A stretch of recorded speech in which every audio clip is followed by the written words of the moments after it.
প্রিয় দর্শক, আসসালামু আলাইকুম। আমি এখন কোরবানির গরুর হাটে আছি। এই গরুর হাটটি কিশোরগঞ্জ শহরের ঐতিহাসিক সুলাকিয়া ঈদগাহ ময়দানের ঠিক পশ্চিমে অবস্থিত। যদিও গরু বাজারটি ঈদগাহ মাঠের ঠিক পশ্চিমে খোলা ময়দানটি, কিন্তু এই বাজারের বিস্তৃতি আশেপাশের রাস্তা সহ পাশেই আজিমুদ্দিন স্কুল মাঠ পর্যন্ত বিস্তৃত। বিশাল এলাকা জুড়ে অসংখ্য গরু ওঠে কোরবানির হাটে। তো আজকে গরু হাটে আসার দুইটি কারণ ছিল। সাম্প্রতিক সময়ে ভাইরাল একটি ইস্যু, উচ্চবংশীয় গরু। তো আমি এসেছিলাম যদি কপালে থাকে একটা উচ্চবংশীয় গরু দেখে নিজেকে ধন্য করব। কিন্তু দুঃখজনক হলেও সত্য, অনেক বিক্রেতার সাথে কথা বলেও আমি উচ্চবংশের গরুর কোনো হদিশ পাইনি। বরং অনেক বিক্রেতার কটু কথা শুনতে হয়েছে।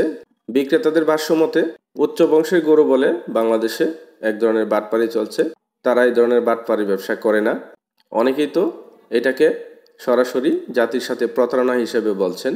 তো যাই হোক, উচ্চবংশের গরুর দেখা না পেয়ে অবশেষে চিন্তা করলাম বাজারে যেতে এসেছি, গরুর বাজার দরটা একটু দেখে যাই।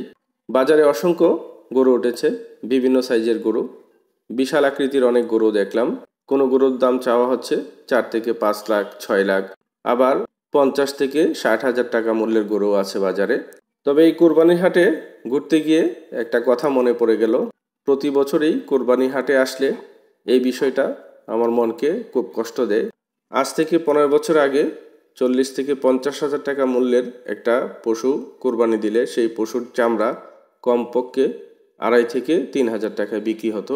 বাংলাদেশে আমার মনে হয় কোরবানি পশুর চামড়াই একমাত্র পণ্য যে পণ্যের দাম গত 15 বছরে 3 গুণ কমেছে।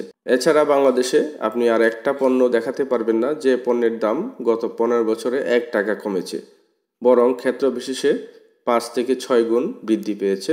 এই কোরবানি পশুর চামড়া বিক্রির অর্থ সাধারণত গরিব, অসহায়, এতিম এবং এতিমখানা মাদ্রাসায় দান করা হতো। বলা যায় এতিমখানা মাদ্রাসাগুলোর আয়ের অন্যতম প্রধান উৎস ছিল এই কোরবানি পশুর চামড়া বিক্রির অর্থ।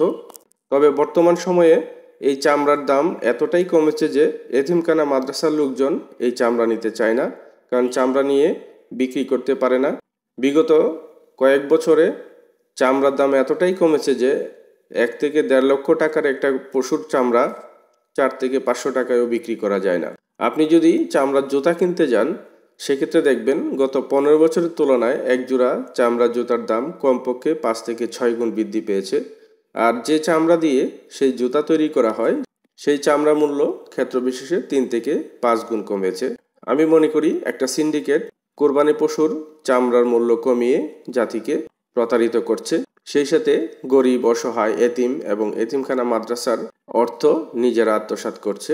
এতিমখানা মাদ্রাসাগুলোতে যে সকল এতিম অসহায় বাচ্চারা পড়াশোনা করে বা থাকে, তাদের ভরণ পোষণজনিত খরচের অন্যতম একটি অংশ বহন করা হতো এই কোরবানি পশুর চামড়া বিক্রি অর্থ থেকে। বর্তমানে সেটা সংকুচিত হয়ে এসেছে।